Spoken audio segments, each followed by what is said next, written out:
I really gotta have a real conversation with Snoop.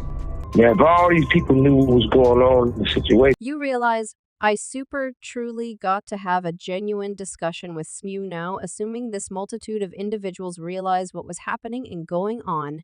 No one never come me to kill anyone as the Tupac M case keeps on fostering the complexities developed with Suge Knight's detainment as of late. Surfaced sound accounts from his time in the slammer are adding layers to the story, uncovering new data in these accounts. Suge Knight supposedly embroils Sneak K9 in two pieces MI, affirming that he has spilled lead film demonstrating Sneak's around elaborate mint in the EM. We should dive into the particulars. To divulge reality, Suge Knight has given extra viewpoints on the intricacies of the 9S West Coast hip-hop scene, highlighting his huge job in the Sneak K9 case in a new portion of Gather Call. With Suge Knight communicated on November 9 through Dave May's Breakbeat Media, the ex-Death Row Records chief digs into his cases of assuming an essential part in forestalling a potential life sentence for Sir Sneak Homie. So what you mean when you say, that he'd in any case be in jail, since when Sneak got indicted for, in a striking announcement Knight affirmed, if not for me, Sneak would in any case be in jail doing life as he returned to the conditions paving the way to the scandalous preliminary. The episode beholds back to 1993 when Sneak Homeboy and his previous protector Mike had to deal with first and second degree M penalties in association with the passing of Fit. Lip Minimal Smooth Whalum Merriam in Los Angeles. Knight described a vital second in the legitimate technique, expressing the legal counselor said, well, the protector has a 9M kneeing, so we can't say he safeguarded Sneak and shot the person. Sneak had a 380. I said we'll be in a difficult situation in the event that the protector had a 380 and Sneak had a 9MD and he had chance with a 380, right? He had chance with a 9MD, yeah.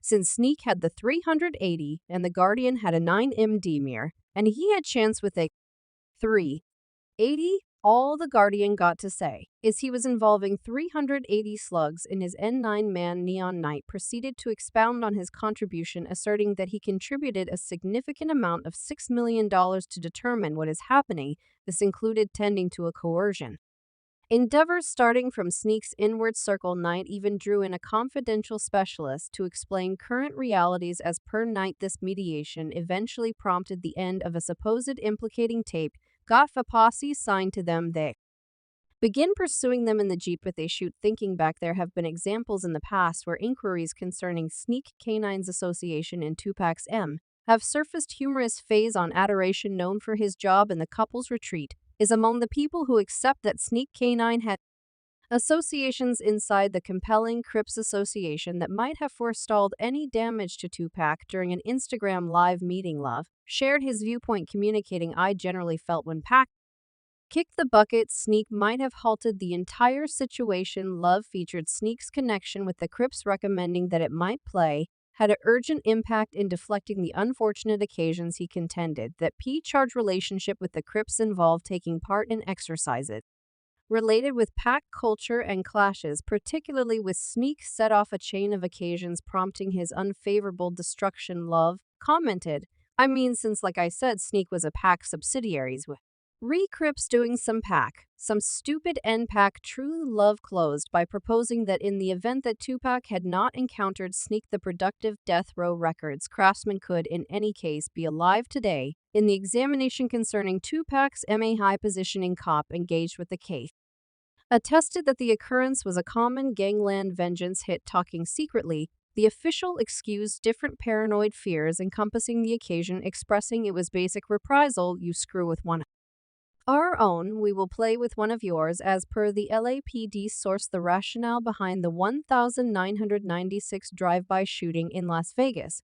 was established in group elements, portraying it as a Pac counter. M2 Cox relationship with weapon-employing road Pacs allegedly started when he endorsed with Suge Evening's name Death Row Records in the fall of 1995. In the hours paving the way to his M2, Pac was apparently associated with an exceptionally broadcasted quarrel with Orlando Anderson, an individual from the Crips at the MGM.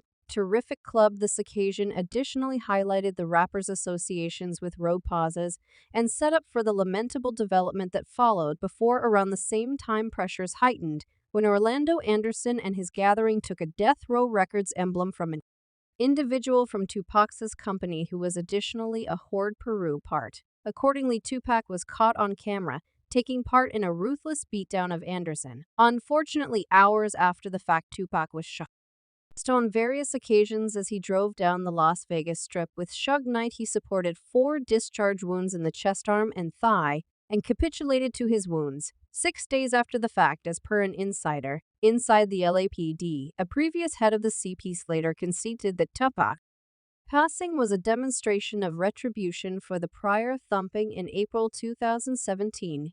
During Tupac's enlistment into the Wild Lobby of Distinction, Sneak Homie lauded him as the best rapper ever. Sneak described Tupac as a complicated individual, typifying characteristics of being tenacious and scholarly, bold and apprehensive, progressive, and in a way that would sound natural to sneak around. Remember it, up Ganga Sneak K9, tenderly alluding to Tupac Shakur as his sibling conveyed a genuine acceptance discourse for the late rapper at the rowdy corridor of Distinction at Barclays Center. Anyway, the new TAC biopic Everyone's Eyes on Me uncovers that even their nearby security confronted critical strain during the infamous East Coast-West Coast rap fight of the 1990s. Sneak Home Slice conceded that he was apprehensive Tupac could go after him. A urgent scene in the movie set not long before Tupac's as yet strange M in Las Vegas in 1996 portrays both Tupac and Death Row Record President Suge Knight chafed subsequent to hearing Sneak express love for their New York rivals, including infamous Large Puff Daddy and the Terrible Kid Records team, in a radio meeting. Great on the off chance that you got love for Tup that meet. You sing while on a plane with Suge and Tupac. Not long after the radio occurrence, Sneak detected their displeasure towards him. The movie depicts him circumspectly concealing a little blade from everyone, expecting conceivable counter from both of them. This second highlights the power and intricacy of connections inside the hip bounce scene during a violent period in the class set of experiences. Chief Benny Blast underlines you need to recall that Sneak was a from Long Oceanside chef, so he could never be surprised Tupac was initially a blood in any event. When you've gotten rode, those pack loyalties stay for people lower in the death row order. Such a disloyalty might have had more serious results, yet Sneak got just a brush off. At the time, he was the top figure at death row and had persuaded Knight to sign Tupac, who was in prison for a charge $1,995, posting his bail of about $1.4 million in the process. The subsequent Everyone's Eyes on Me, delivered in 1996, was the principal hip jump studio twofold collection in history and sold millions. Sneak said to Suge, "You think death row is a major mark presently? Hold on until we get this person," says Blast, and he was correct. These episodes have led to gossip recommending that Sneak could